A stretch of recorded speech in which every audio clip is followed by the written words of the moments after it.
Oke, baik, bismillahirrahmanirrahim. Assalamualaikum warahmatullahi wabarakatuh. Ya, jadi masih materi persamaan diferensial linear homogen orden ya. Jadi kesempatan kali ini sudah bagian yang keempat mengenai materi PD linear homogen orden ya, dimana pada bagian sebelumnya yaitu bagian yang ketiga kita sudah membahas teorema keempat terkait hubungan antara penyelesaian yang bebas linear atau tidak bebas linear dengan nilai Wronskiannya ya.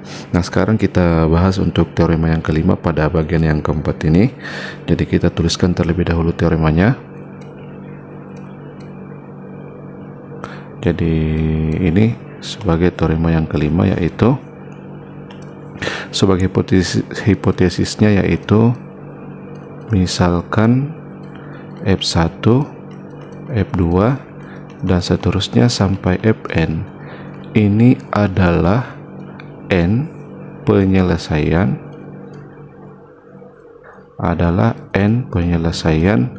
bebas linear ya. Jadi bebas linear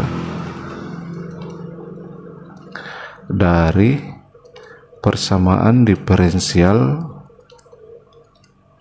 linear homogen orden dalam interval I ya. Jadi ini hipotesis untuk teorema yang kelima bahwa misalkan F1, F2 sampai Fn ini merupakan n penyelesaian bebas linear dari persamaan diferensial linear homogen orden dalam interval I. Sebagai kesimpulan dalam teorema yang kelima ini, maka setiap penyelesaian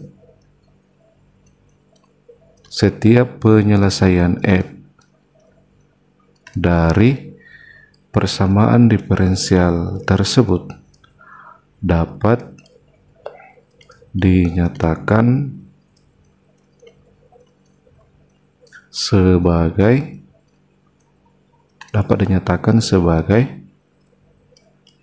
kombinasi linear dari n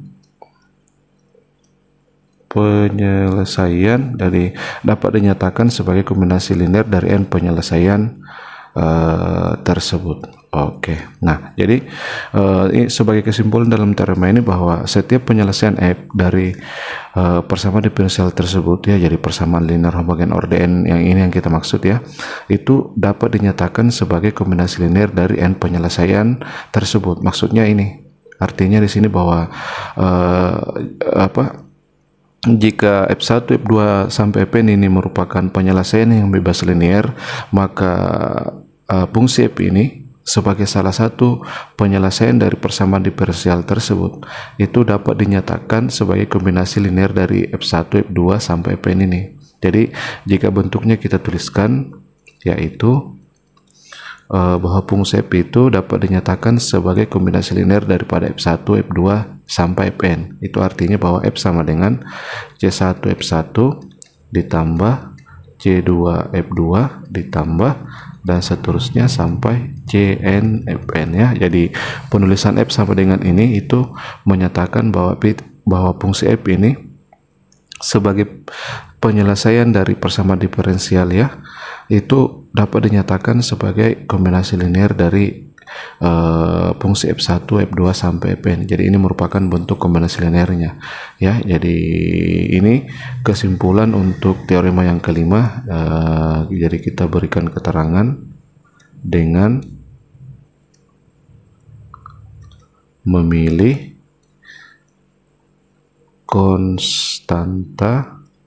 Jadi dengan memilih konstanta C1, C2 dan seterusnya sampai Cn yang tepat atau yang sesuai ya. Oke, jadi ini untuk teorema yang kelima.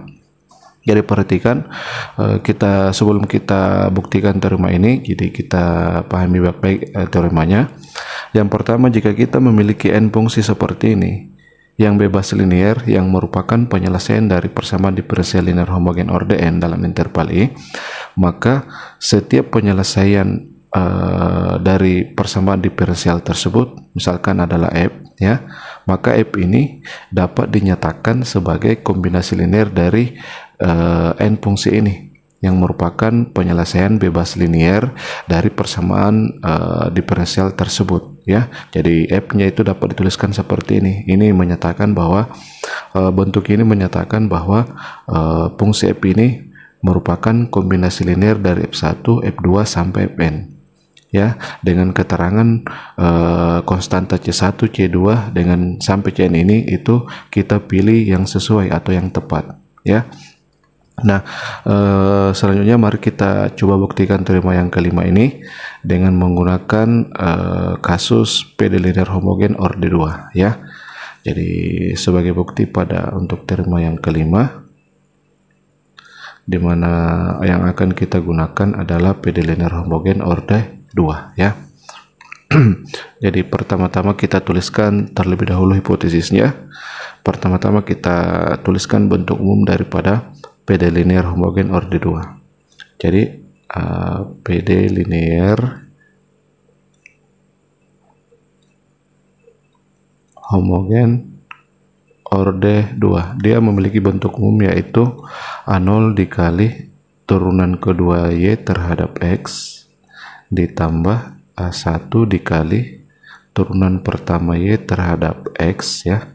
Jadi terhadap X kemudian ditambah A2 dikali Y ini sama dengan 0, di mana A0, A1 dan A2 adalah fungsi yang kontinu pada I ya. Jadi A1, A2 dan A1 A0, A1, A2 itu merupakan fungsi-fungsi yang kontinu pada interval I, dan nilai daripada A0x itu dia tidak sama dengan 0 untuk setiap titik X elemen I. Oke, jadi ini untuk PD linear homogen orde 2 ya, kita tuliskan seperti ini. Nah, sebagai hipotesis dalam teorema yang kelima bahwa kita memiliki, karena di sini kita meninjau PD linear homogen orde 2, berarti sebagai hipotesis kita memiliki dua penyelesaian yang bebas linear ya. Jadi dalam teorema jika PD linearnya orde n, maka kita memiliki n penyelesaian yang bebas linear. Jadi di sini kita hanya meninjau untuk orde 2, berarti kita memiliki dua penyelesaian yang bebas linear. Jadi kita misalkan kedua penyelesaian itu, misalkan F1 dan F2 adalah dua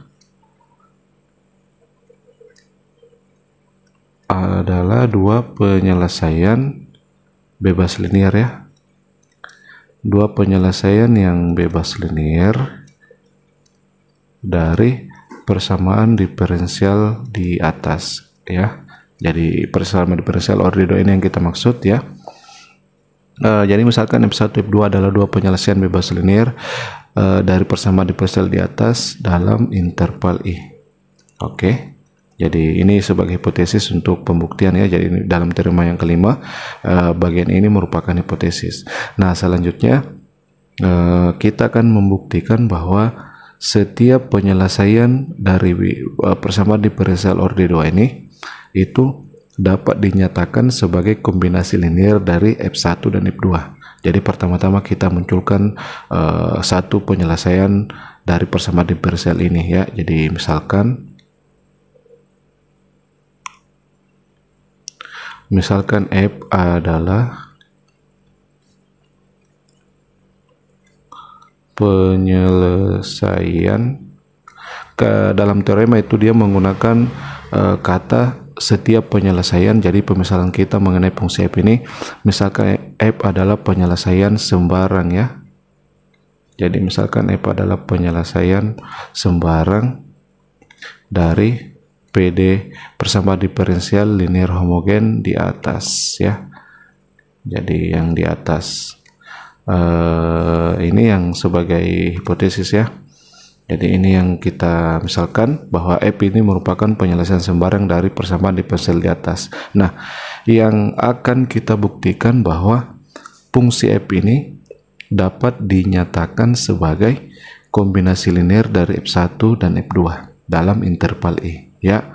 Jadi untuk menunjukkan itu, langkah selanjutnya kita langsung satukan saja di sini, dan X0 adalah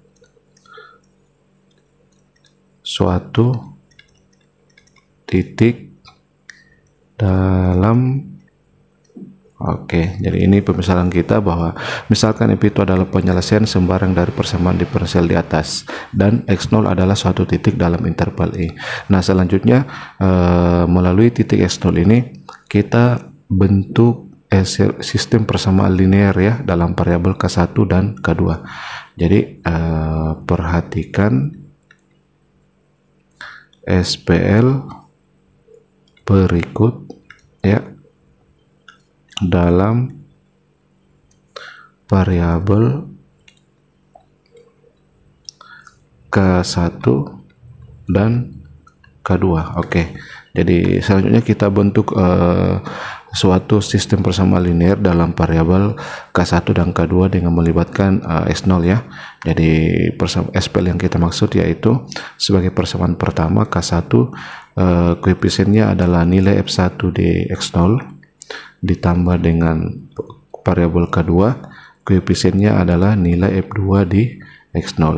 Nah, ini kita ambil nilai kanannya, dia sama dengan, untuk nilai kanannya itu nilai fungsi F di titik X0 ya. Jadi ini sebagai persamaan yang pertama. Jadi perhatikan di sini K1 dengan K2 itu merupakan variabel, F1 X0, F2 X0 dengan Fx0 itu merupakan konstanta real. Jadi ini merupakan bilangan konstanta ya, nilai-nilai fungsi F1, F1 dan F2 dengan fungsi F sendiri di titik X0. Jadi ini sebagai persamaan yang pertama.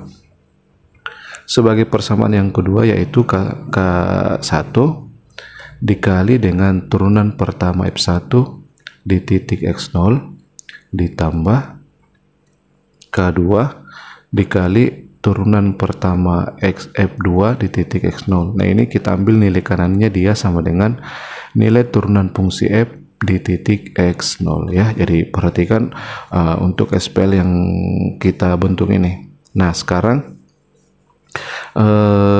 SPL ini itu memiliki matriks koefisien di mana kolom pertamanya kita ambil koefisien dari K1 yaitu F1 X0 dengan F1 aksen X0.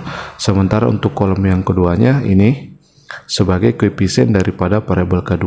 Jadi jika kita tuliskan kita tuliskan determinan daripada matriks koefisien dari SPL ini ya. Jadi untuk X0 elemen I, maka jadi untuk X0 elemen I, maka jadi kita tuliskan, maka uron sekian dari F1 dengan F2 di titik X0 itu dia nilainya dia tidak sama dengan 0 ya. Jadi perhatikan dalam hipotesis diketahui bahwa F1, F2 itu merupakan dua penyelesaian yang bebas linear ya. Nah, teman-teman ingat dalam teorema yang keempat bahwa ketika penyelesaian itu dia merupakan penyelesaian yang bebas linear, maka nilai Wronskiannya itu tidak sama dengan 0 untuk setiap titik yang diberikan, untuk setiap X dalam interval I. Jadi teorema yang keempat yang kita gunakan dalam hal ini bahwa karena F1 dengan F2 itu merupakan dua penyelesaian yang bebas linear, berarti nilai Wronskian F1 dan F2 di titik X0 itu tidak sama dengan 0. Jadi ini berdasarkan teorema yang keempat bahwa jika penyelesaian itu bebas linear, maka nilai Wronskiannya itu tidak sama dengan 0 untuk setiap X elemen I. Jadi teorema bagian itu yang kita gunakan sebagai teorema yang keempat, sehingga kita peroleh pernyataan yang terakhir ini bahwa untuk X0 elemen I, maka urun sekian dari F1 F2 di titik X0 itu dia tidak sama dengan 0. Jadi ini dijamin dia tidak sama dengan 0 karena F1 dan F2 itu merupakan dua penyelesaian yang bebas linear ya dalam interval E. Nah, selanjutnya untuk urun sekian yang tidak sama dengan 0 ini kita nyatakan dia dalam bentuk determinan matris ya. Jadi sesuai dengan definisi untuk urun sekian, F1 F2 di titik X0 itu bisa ditulis jadi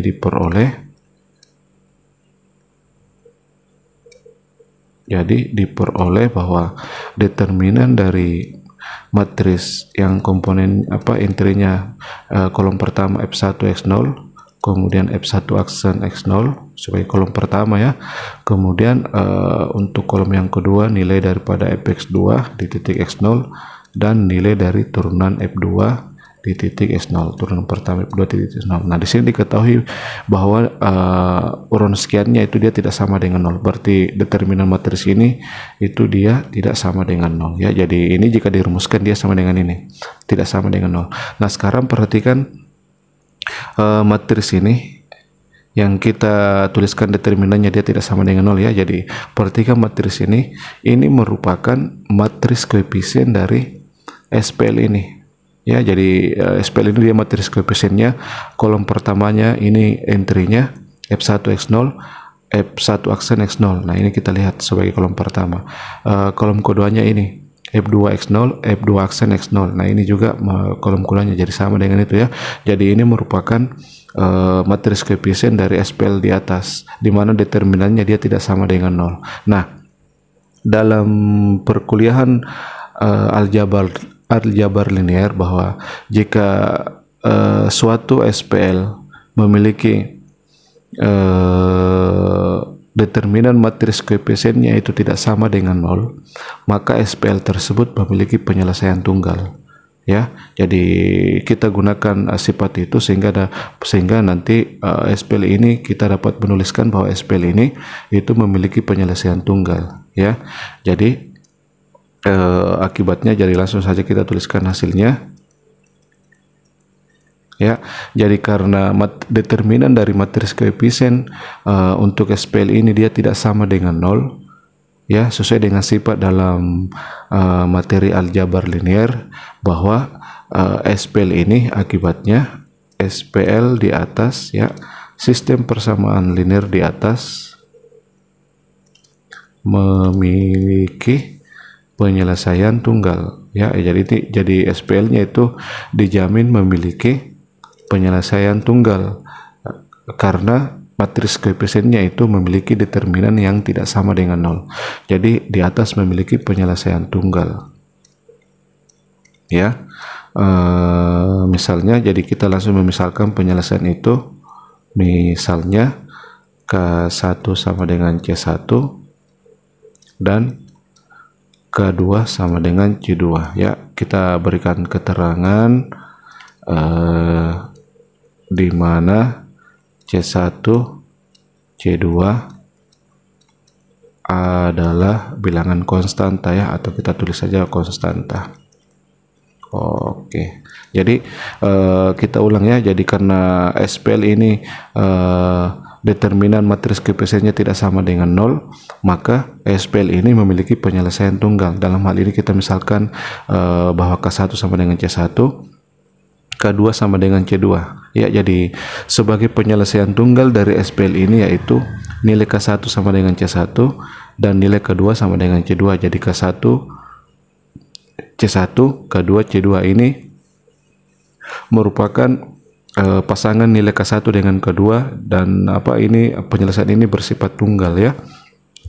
Nah, selanjutnya substitusi untuk K1 sama dengan C1 dan K2 sama dengan C2, karena ini merupakan penyelesaian dari SPL ini, berarti C1 dengan C2 memenuhi persamaan ini. Artinya dari kedua persamaan ini kita substitusi K1 sama dengan C1 dan K2 sama dengan C2 ya. Jadi kita peroleh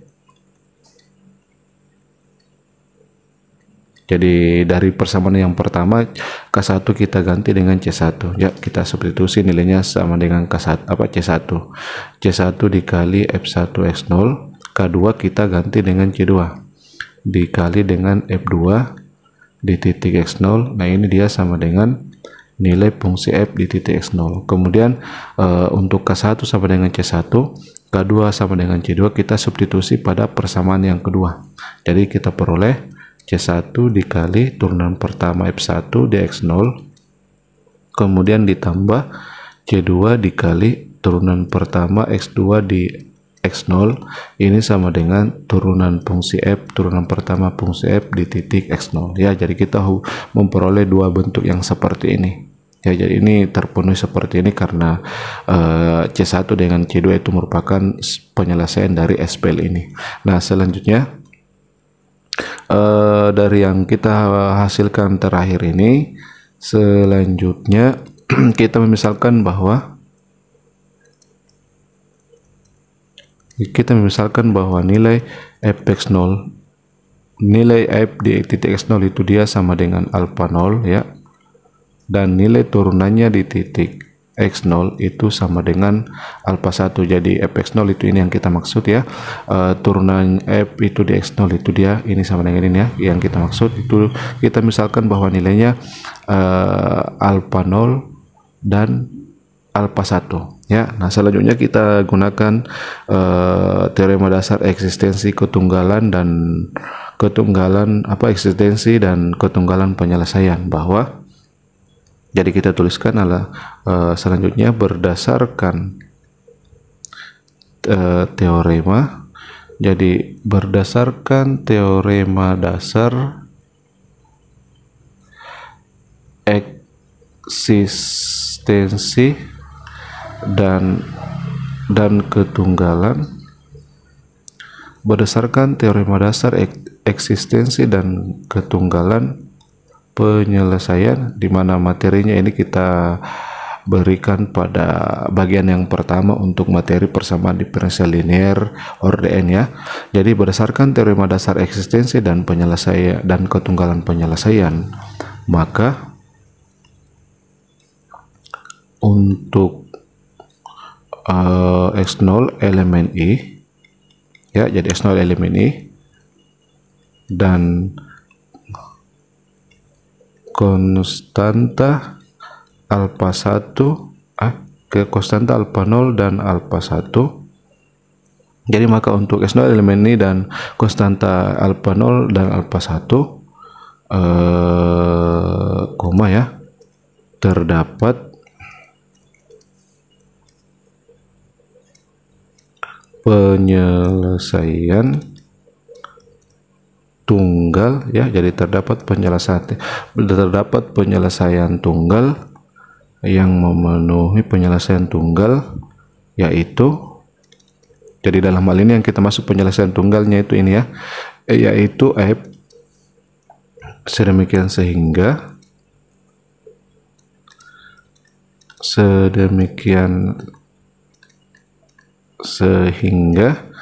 nilai fungsi F di X0 itu sama dengan alpha 0 dan nilai turunan pertamanya fungsi F ya di titik X0 dia sama dengan alpha 1. Oke, jadi kita di sini jelaskan kembali ya.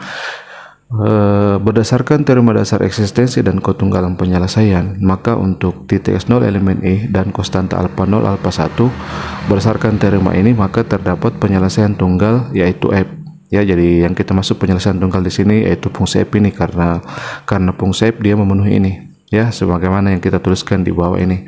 Sedemikian sehingga nilai fungsi F di X0 sama dengan alpha 0 dan nilai turunannya di X0 sama dengan alpha 1, yang itu yang kita misalkan pada bagian mana, pada bagian ini ya, sebagai pemisalan ini. Nah sekarang perhatikan di sini bahwa F itu merupakan satu-satunya, karena dia bersifat tunggal ya, berarti fungsi F ini merupakan satu-satunya penyelesaian dari persamaan diferensial yang diberikan tadi PDE linear orde 2, PD linear homogen orde 2, sehingga terpenuhi kedua persamaan ini, bahwa kedua bentuk ini ya, bahwa nilai F di titik X0 sama dengan alfa 0 dan nilai turunannya di titik X0 sama dengan alfa 1. Jadi fungsi F itu merupakan penyelesaian yang sifatnya tunggal yang memenuhi kedua hasil ini ya. Nah, sekarang perhatikan dari hubungan yang di atas. Di sini kita melihat bahwa nilai C1 F1 X0 dan C ditambah C2 F2 X0. Karena kita tadi misalkan bahwa ini sama dengan alfa 0, berarti ini dia juga sama dengan alfa 0. Begitupun untuk bentuk yang kedua. Turunannya ini, turunan fungsi F di titik X0 kita misalkan sebagai alfa 1, berarti bagian ruas kiri ini sebagai turunan yang memuat turunan F1 dengan F2 ini, itu juga dia akan sama dengan F1 ya. Jadi kita tuliskan, perhatikan bahwa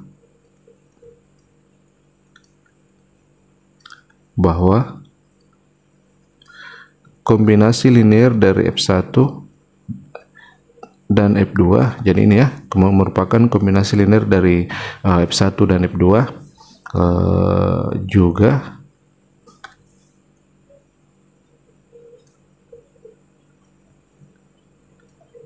merupakan penyelesaian dari persamaan diferensial tersebut. Artinya persamaan diferensial linear homogen order 2 yang kita bahas di atas ya.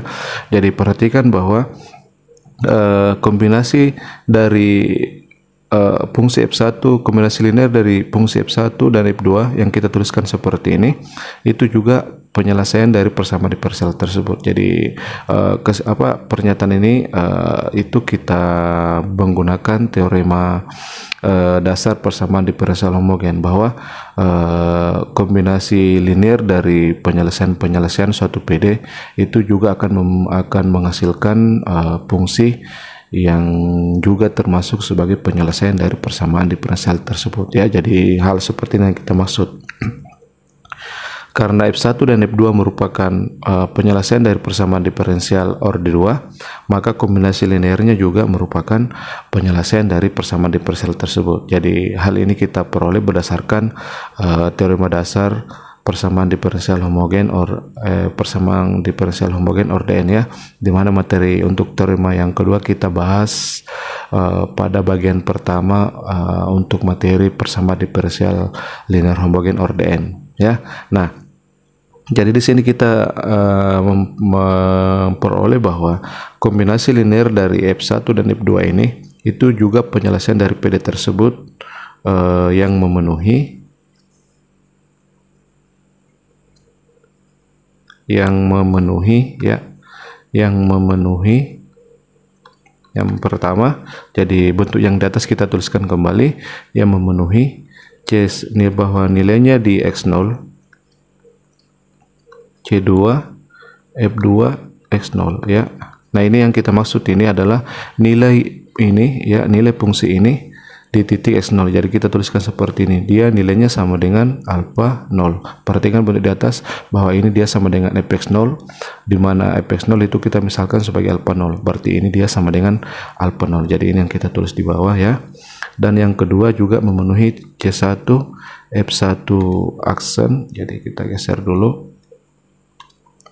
C1 dikali dengan F1 aksen di titik X0 ditambah C2 dikali F2 aksen di titik X0, dia sama dengan alfa 1. Karena alfa 1 tadi kita misalkan sebagai nilai turunan pertama fungsi F di titik X0 ya. Jadi berarti bentuk ini dia sama dengan alfa 1. Nah, sekarang perhatikan di sini bahwa C1 F1 dan C2 ditambah C2 F2 ini ya juga merupakan penyelesaian dari PD tersebut yang memenuhi ini, dimana dalam hasil sebelumnya bahwa fungsi F ini merupakan satu-satunya penyelesaian persamaan diferensial yang memenuhi ya, dimana nilainya di titik X0 sama dengan alfa 0 dan nilai turunannya di titik X0 sama dengan alfa 1. Sementara di sini pada bagian yang berikutnya kita memperoleh bahwa C1 F1 ditambah C2 F2 ini juga merupakan penyelesaian dari persamaan diferensial tersebut, di mana nilainya di titik x0 sama dengan alfa 0 dan nilainya di nilai turunannya di titik x0 dia sama dengan alfa 1. Ya, jadi itu serupa dengan fungsi f itu. Karena fungsi f itu tunggal, berarti kedua fungsi ini itu harus disimpulkan dia sama, bahwa f ini dia sama dengan ini. Karena di sini f itu merupakan satu-satunya penyelesaian di mana nilainya di titik x0 sama dengan alfa 0 dan nilai turunannya di titik x0 sama dengan alfa 1. Nah, di sini kita melihat bahwa C1F1 ditambah C2F2 juga merupakan penyelesaian di mana nilainya di titik x0 sama dengan alfa 0 dan nilai turunannya ini sebagai turunannya ya. Nilai turunannya di titik x0 dia sama dengan alfa 1. Itu artinya bahwa berdasarkan teorema eksistensi dan ketunggalan bahwa fungsi f ini itu dia sama dengan ini ya. Jadi dapat disimpulkan maka fungsi f itu pada dasarnya ini sama dengan fungsi C1F1 ditambah C2F2 ya. Jadi kesimpulan ini itu kita peroleh dengan menggunakan teorema dasar eksistensi dan ketunggalan penyelesaian, bahwa hanya satu penyelesaian yang nilainya di titik x0 sama dengan alfa 0 dan nilai turunannya di titik x0 sama dengan alfa 1. Nah, karena di sini baik fungsi f maupun fungsi ini itu memenuhi kondisi itu, berarti dapat disimpulkan bahwa kedua fungsi itu sama. Karena sifatnya dia hanya satu solusi atau hanya satu penyelesaian yang memenuhi kondisi tersebut, di mana nilainya di titik x0 sama dengan alfa 0 dan nilai turunannya di titik x0 itu sama dengan alfa 1. Berarti fungsi f ini dia sama dengan C1F1 ditambah C2F2 ya. Jadi alasan itu hasil ini kita peroleh berdasarkan teorema dasar eksistensi dan ketunggalan penyelesaian. Nah, hasil yang terakhir ini kita sudah menuliskan bahwa fungsi f itu dia sama dengan atau fungsi f ini dia dinyatakan sebagai kombinasi linear daripada f1 dan f2. Jadi itu sudah terbukti ya. Jadi untuk kesimpulan dari teorema ini sudah terbukti bahwa setiap penyelesaian dari persamaan diferensial tersebut itu dapat dicatatkan sebagai kombinasi linear dari f1 dan f2. Jadi sebagai kesimpulan, jadi tadi karena f itu kita ambil sebagai penyelesaian sembarang, berarti kesimpulannya jadi setiap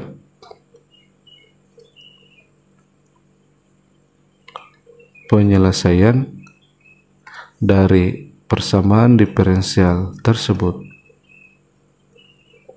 dapat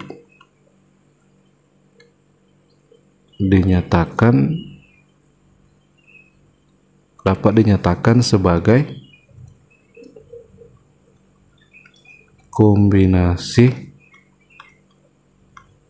linear dari f1 dan f2 ya. Kita tambahkan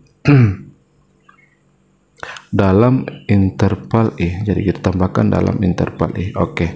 Jadi ini sebagai kesimpulan dari teorema bahwa setiap penyelesaian dari persamaan diferensial tersebut dapat dinyatakan sebagai kombinasi linear dari f1 f2 dalam I. Jadi dalam hal ini f1 dengan f2 itu merupakan dua penyelesaian yang bebas linear dari PD linear homogen orde 2 ya.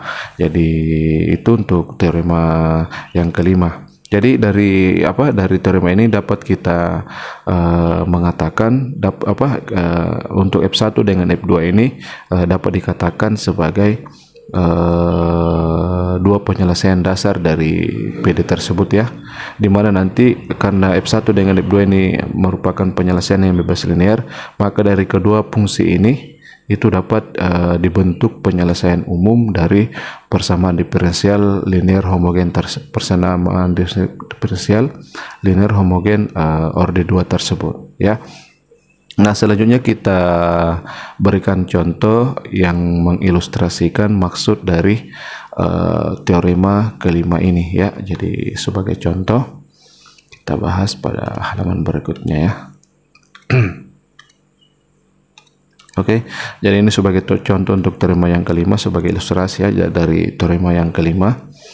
Jadi contohnya diketahui bahwa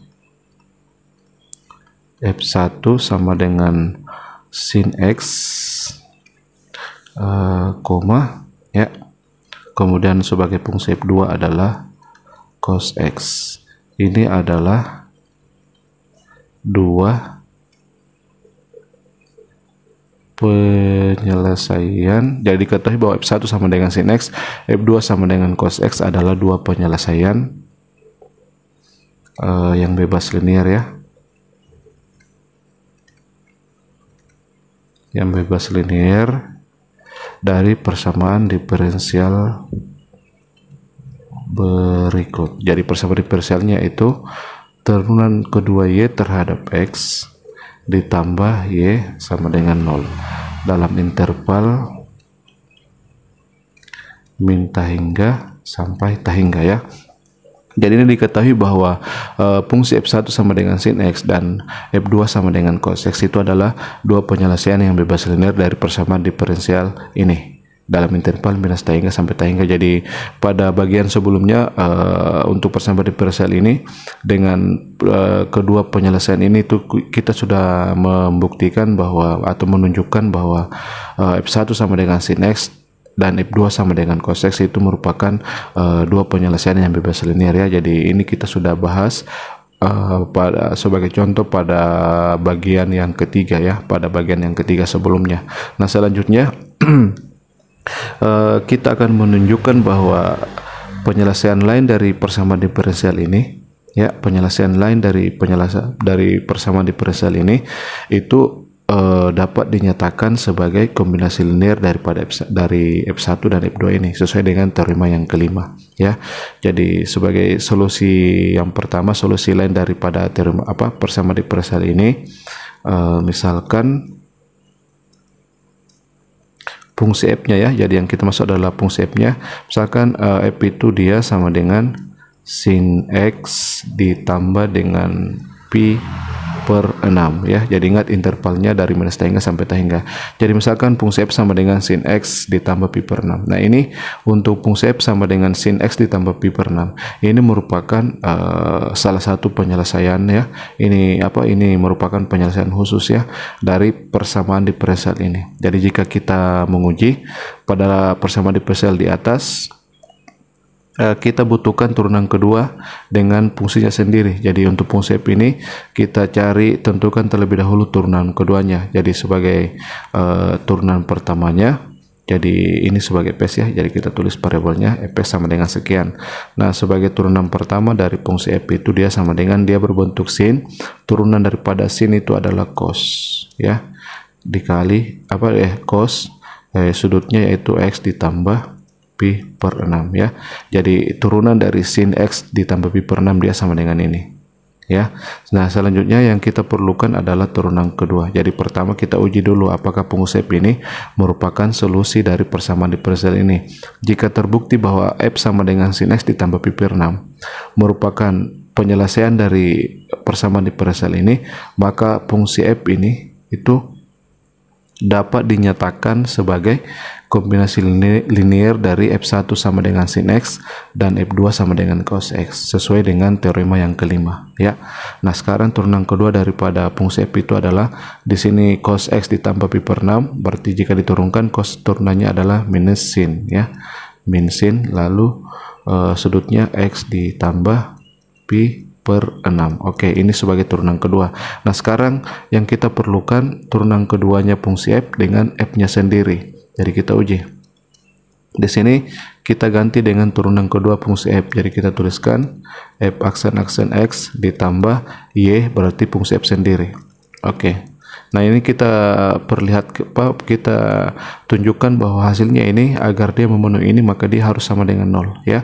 Jadi turunan kedua dia sama dengan ini, min sin X ditambah dengan pi per 6, kemudian ditambah fx nya dia sama dengan sin X ditambah Pi per 6. Oke. Nah, sekarang di sini dilihat di sini bentuknya sama, salah satunya memiliki tanda negatif. Ini bentuknya sama, berarti ini hasilnya dia sama dengan 0. Berarti kita telah menunjukkan bahwa fungsi f sama dengan sin x ditambah pi per 6 itu memenuhi persamaan diferensial ini. Itu artinya bahwa fungsi f ini merupakan penyelesaian dari PD di atas ya. Jadi bisa kita tulis bahwa f itu adalah penyelesaiannya, dia merupakan penyelesaian persamaan diferensial tersebut. Nah, selanjutnya berdasarkan teorema yang kelima, berarti fungsi f ini dapat dinyatakan sebagai kombinasi linear dari f1 sama dengan sin x dan f2 sama dengan cos x. Nah, hal itu yang akan kita tunjukkan pada langkah selanjutnya. Nah, perhatikan fungsi f di sana, dia berbentuk ini ya. Jadi jika kita tuliskan bahwa fx itu dia sama dengan sin x ditambah pi per 6. Nah, teman-teman ingat untuk bentuk fungsi f ini dia berbentuk sin di mana sudutnya dijumlahkan. Jadi teman-teman ingat bagaimana rumus jumlah dua sudut untuk fungsi sinus. Dia adalah sin sudut pertama berarti x dikali dengan cos sudut yang kedua berarti pi per 6, kemudian ditambah cos sudut yang pertama berarti x lagi, kemudian dikali dengan sin sudut yang kedua berarti pi per 6 ya. Jadi rumus ini dikenal dengan rumus jumlah dua sudut itu dalam materi trigonometri ya. Jadi sin x ditambah pi per 6 dia sama dengan sin x dikali cos pi per 6 ditambah cos x dikali dengan sin pi per 6 ya. Jadi kita gunakan rumus jumlah dua sudut. Nah, selanjutnya bentuk ini kita sederhanakan. Ini bagian yang konstan ini cos pi per 6 itu sama saja dengan cos 30 derajat. Teman-teman ingat cos dari 30 derajat dia nilainya adalah 1/2 akar 3 ya. Jadi untuk cos pi per 6 kita tulis hasilnya pada bagian ini, kemudian sin x. Selanjutnya ditambah pada bagian yang kedua kita memiliki bentuk sin pi per 6. Nah, pi per 6 itu tadi dia sama dengan 30 derajat. Berarti ini sama saja dengan sin 30 derajat. Dia hasilnya adalah 1/2 lalu cos x. Nah, sekarang lihat di sini fungsi fx-nya kita ubah dari sin x ditambah pi per 6 dia menjadi 1/2 akar 3 sin x ditambah 1/2 cos x. Nah, di situ jika kita lihat bentuknya dari hasil yang terakhir ini, kita dapat melihat bahwa fungsi f ini merupakan kombinasi linear dari sin x dengan cos x, di mana konstantanya untuk sin x itu konstantanya C1 ini, untuk cos x itu konstantanya dia adalah ini 1/2 ya. Jadi dari hasil di atas itu kita dapat melihat bahwa f merupakan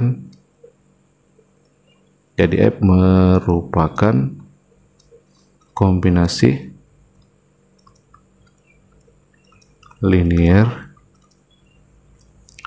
dari f1 sama dengan sin x dan f2 sama dengan cos x, di mana nilai konstantanya di mana C1 sama dengan 1/2 akar 3, kemudian C2 itu sama dengan 1/2 ya. Jadi di sini kita dapat menunjukkan secara langsung bahwa fungsi f ini yang sama dengan sin x ditambah pi per 6 itu dapat dinyatakan sebagai kombinasi antara sin x dengan cos x.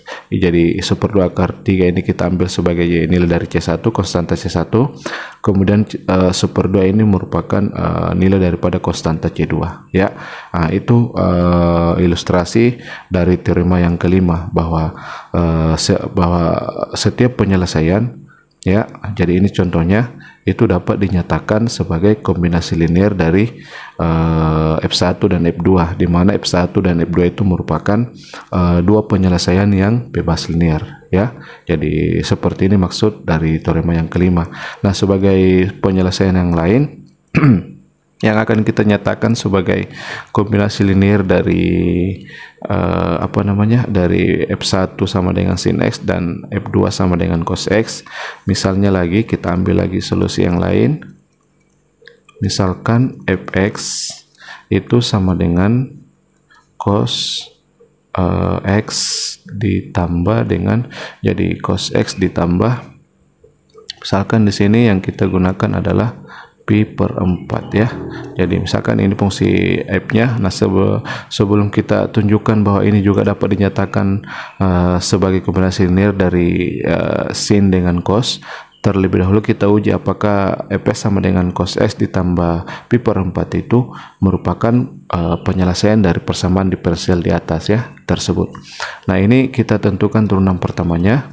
Jadi kita perlukan turunan kedua. Karena di sini berbentuk cos, kita turunkan, hasilnya adalah min sin X ditambah dengan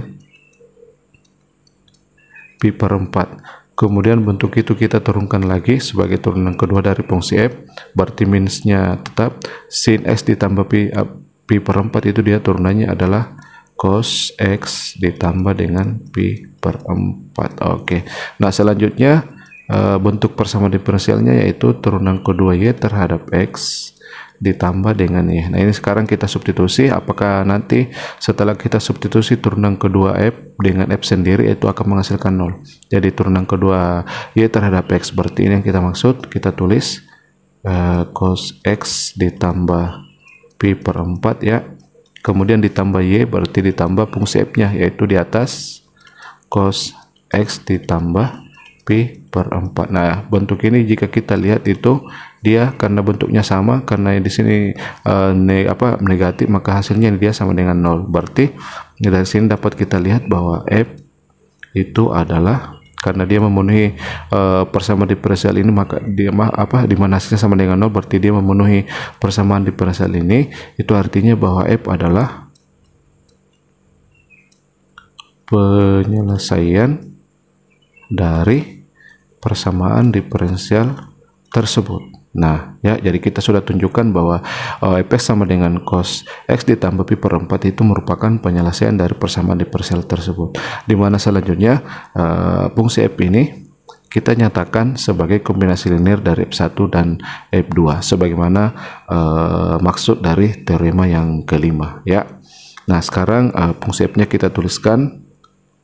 Fx-nya dia sama dengan cos X ditambah pi per 4. Nah, selanjutnya ya, bentuk ini kita jabarkan ya dengan menggunakan rumus jumlah dua sudut untuk fungsi kosinus ya, dimana dirumuskan bahwa untuk cos X ditambah pi per 4 itu sesuai dengan rumus kita peroleh pertama cos sudut pertama dikali cos sudut yang kedua. Jadi perhatikan, kemudian jika sudutnya kita jumlah di sini, maka perubahannya dia di sini dikurang ya. Jadi penguraiannya di sini kurang. Kemudian kita gunakan sin untuk sudut pertama dikali dengan sin untuk sudut yang kedua. Oke, jadi dengan menggunakan rumus jumlah dua sudut untuk fungsi kosinus, maka kita peroleh bentuk ini. Nah, selanjutnya kita tentukan bagian konstantanya. Di sini kita memiliki bentuk cos pi per 4 atau cos 45 derajat. Teman-teman ingat, untuk nilai cos 45 derajat itu dia sama dengan 1/2 akar 2. Jadi ini dulu yang kita tulis, kemudian bagian yang memuat variabel ini yaitu cos X. Kemudian bagian yang kedua juga serupa. Di sini kita memiliki sin pi per 4 atau sin 45 derajat.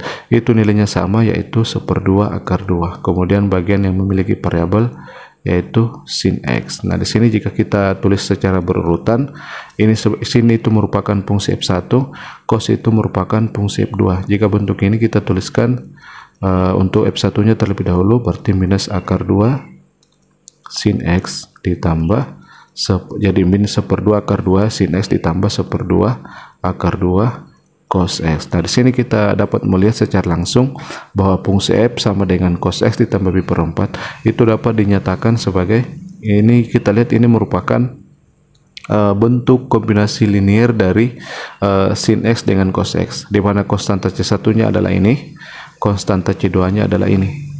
ya. Jadi dari hasil yang terakhir ini itu dapat dikatakan bahwa F adalah kombinasi